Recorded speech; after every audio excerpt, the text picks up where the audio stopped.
ভাই হ্যাঁ ভাই। 4 বছর ধরে ফোন চালাচ্ছি, ফোন কোনো জংও ধরে না, ক্ষয় হয় না। তাই এই ফোন আর চালাবো না। কেন চালাবো না? লেটেস্ট মডেল দাও, লেজিস কি মডেল? 16 Pro Max দাও। এই ফোন বহুত চালাইছি, এই ফোন আর চালাবো না। দেখো 5 বছর চালাইছি, এখন চকচক রয়েছে। এটা তোমার দিয়ে দিলাম, ঠিক আছে? ঠিক আছে। 16 Pro Max দাও, আছে?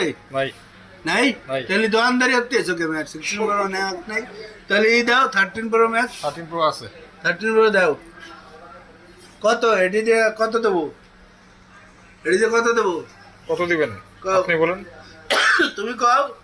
এই এক্সেস ম্যাক্স তোমারে দেবো, 13 Pro Max নেবো। কত দেবো কও? 35। 35।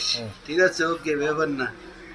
35,000 চাইছো মোটে, কিন্তু হচ্ছে আরো বেশি দেবা। ধরো 1 2 3, এই যে ধরো ধরো ধরো, একটু মেলিয়ে দেয়, নইলে মানুষ মনে করবে কম দিছি টা। এই যে ধরো ধরো। ঠিক আছে, ঠিক আছে ঠিক আছে। ঠিক আছে। আবার এটি জং ধরবে না, খাওয়াবে না। 10 বছর চালাবো, আবার বড় মডেল নেবো, ঠিক আছে? নতুন মডেল নেবেন। আপনারাও চলে আসবেন, জং ধরে না, ক্ষয় হয় না, এরম ফোন। এই ফোন নিতে হলে চলে আসতে হবে কোথায়? আঙ্কেলের দ্বারে। আর আঙ্কেলের দ্বারে আইলে এই ধরনের ফোন পাইবেন। সবাই ভালো থাকবেন, আল্লাহ হাফেজ।